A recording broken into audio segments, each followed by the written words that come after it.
काम करेंगे साथियों, तब तो जाकर ये बात बनने वाली है साथियों। वरना क्या होने वाला है आप सब जानते हैं कि यहां पर पश्चिम बंगाल के अंदर लंबे समय तक कांग्रेस ने राज किया और उसके बाद यहां कम्युनिस्टों ने भी राज किया साथियों, और इधर 2 टर्म में शायद ममता दीदी जाने के लिए प्रयास कर रहे थे, संघर्ष कर रहे थे। और एक कांग्रेस की पार्टी और कांग्रेस के लीडर पूरी ताकत लगाए हुए थे कि बाबा साहब डॉक्टर अम्बेडकर संविधान सभा में जाने ना पाए साथियों। और उस वक्त बाबा साहब ये चाह रहे थे कि मैं बंबई प्रांत से जीत करके संविधान सभा में पहुंचूं और इस देश के अंदर जो हजारों दलितों, गरीब हैं, जो आदिवासी हैं, जो पिछड़े समाज के लोग हैं, जो सदियों से इस देश में गुलामी की जंजीरों से जकड़े हुए हैं, उनकी जंजीरों को तोड़ने का काम करूं। लेकिन वो लोग करोड़ों दलितों, आदिवासियों, पिछड़ों को क्या होगा, जो सदियों से गुलामी के जंजीरों में जकड़े हुए हैं, इनके साथ में आप न्याय नहीं कर रहे हैं। तो अंग्रेजों ने इस बात को समझा, बाबा साहब की बात को मान करके कांग्रेस से कहा कि जब तक आप बाबा साहब डॉक्टर अम्बेडकर को संविधान सभा में नहीं लाते हो, तब तक हम आपको पावर का ट्रांसफर नहीं करने वाले साथियों। तब जाकर के कांग्रेस सत्ते में आई और कांग्रेस ने अपनी एक सीट, पुणे की सीट MR जयकर की खाली करा करके बाबा साहब डॉक्टर अम्बेडकर को मजबूरी में संविधान सभा भेजने का काम किया साथियों।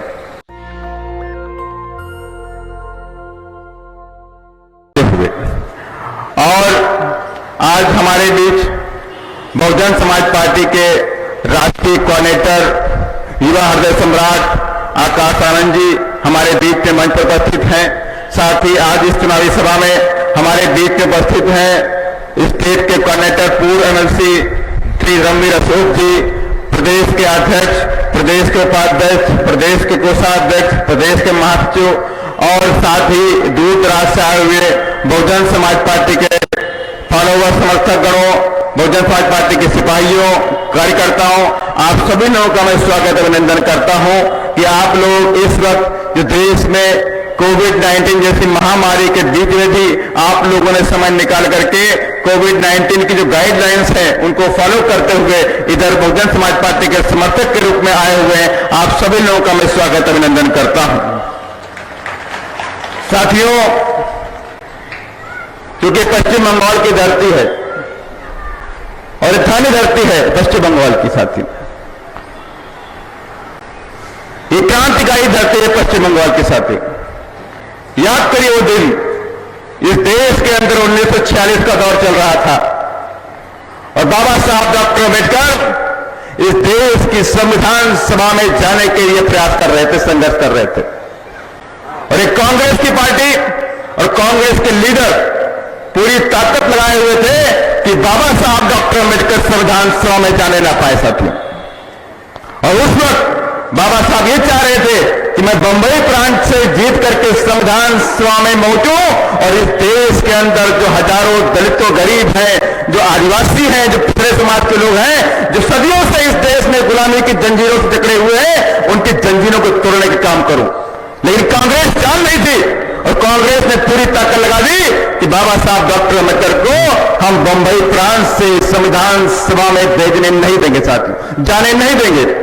तो धन्य है ये पश्चिम बंगाल के लोग, देशवर खुलना जो उस वक्त भारत का पार्ट था, वहां के नमोसूत्रा लोग, वहां के मुस्लिम समाज के लोगों ने बाबा साहब से रिक्वेस्ट किया कि बाबा साहब डॉक्टर अम्बेडकर आप हमारे यहां आ जाइए, हम आपको अपने हाथ जिता करके इस संविधान सभा में भेजने का काम करेंगे साथियों। और धन्य है महाप्रना जोगेंद्र नाथ मंडल जी और धन्य है मुकुंद भारती मलिक जी, जिन्होंने अपनी सीट को सेक्रीफाई करके बाबा साहब डॉक्टर अम्बेडकर को लेकर के साथियों आए। और बाबा साहब जयसर और खुलना से चुनाव जीत गए और ये बात कांग्रेस को अच्छी नहीं लगी साथी।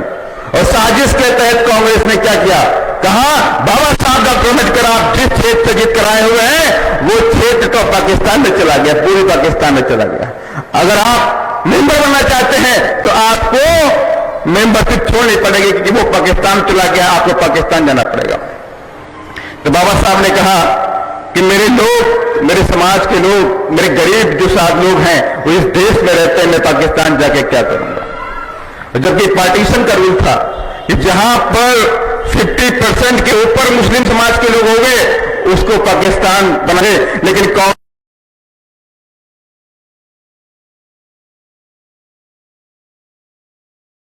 पावर का ट्रांसफर करके चले जाओगे, अपनी पावर कांग्रेस के हाथ में देकर चले जाओगे, लेकिन उनका क्या होगा?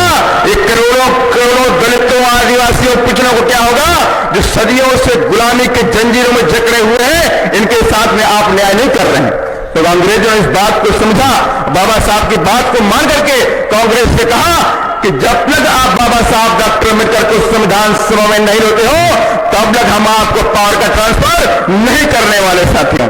तब जाकर के कांग्रेस सत्ते में आई और कांग्रेस ने अपनी एक सीट, पुणे की सीट MR जयकर के खाली करा करके बाबा साहब डॉक्टर अम्बेडकर को मजबूरी में संविधान सभा भेजने का काम किया साथियों। तो इसलिए मैंने कहा ये धरती जो क्रांतिकारी धरती है, और हमें ऐसा विश्वास है कि क्रांतिकारी धरती से ही बाबा साहब के सपनों को पूरा करने का बिगुल फूंका जाएगा साथियों। आप सब ने देखा है देश के अंदर जो बाबा साहब का जो सपना पूरा हुआ, उत्तर प्रदेश के अलावा किसी और प्रदेश के अंदर आज तक बाबा साहब का सपना नहीं पूरा हुआ। उत्तर प्रदेश में मारिया बहन जी ने उत्तर प्रदेश में 4 बार मुख्यमंत्री बनी, तो 4 मुख्यमंत्री बन करके बाबा साहब की विचारधारा पर चल के बाबा साहब के सपनों को पूरा किया साथियों। लेकिन ऐसी आवश्यकता हमें हर प्रदेश के अंदर दिखाई पड़ती है कि हमारे बहुजन समाज के लोग, आपको जगना होगा और जग करके बाबा साहब की विचारधारा को देश के अंदर लागू करना पड़ेगा साथियों, तब जाकर के बात बनने वाली है साथियों। और बाबा साहब का सपना क्या है? बाबा साहब का एक ही सपना है, the temple of power for your emancipation. आप इस टेम्पल ऑफ पावर पे कब्जा कर लो अपने उत्थान के लिए, और जिस दिन आपने इस टेम्पल ऑफ पावर पे कब्जा कर लिया, उसी दिन आपके जीवन के सारे सुख आ जाएंगे, सारे दुख खत्म हो जाएंगे साथियों। और इसके लिए रास्ता बना दिया बाबा साहब ने, इसके रास्ते भी बनाए बाबा साहब ने, और बाबा साहब ने कहा है मेरे बच्चों इस बनाए हुए रास्ते पर चलो, आप इस देश का राजा बन जाएंगे। और रास्ते कौन से थे? बाबा साहब ने हमें उपदेश दिए हैं, इससे शिक्षित बनो, संघर्ष करो और संगठित रहो साथियों। Educate yourself, educate yourself.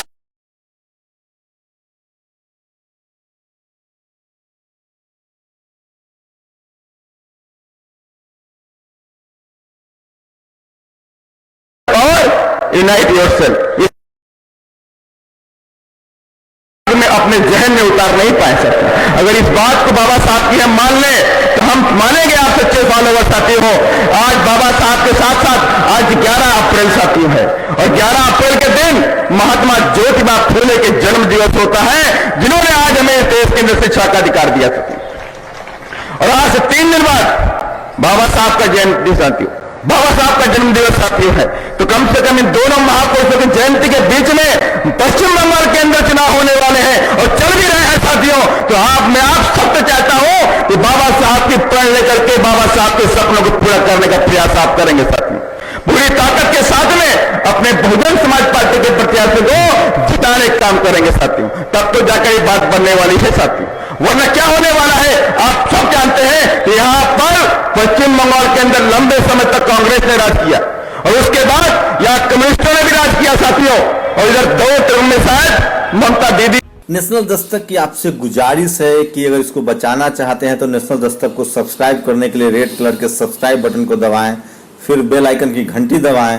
National Dastak को बचाने के लिए बहुत जरूरी है कि हर खबर को शेयर करें, लाइक करें, कमेंट जरूर करें।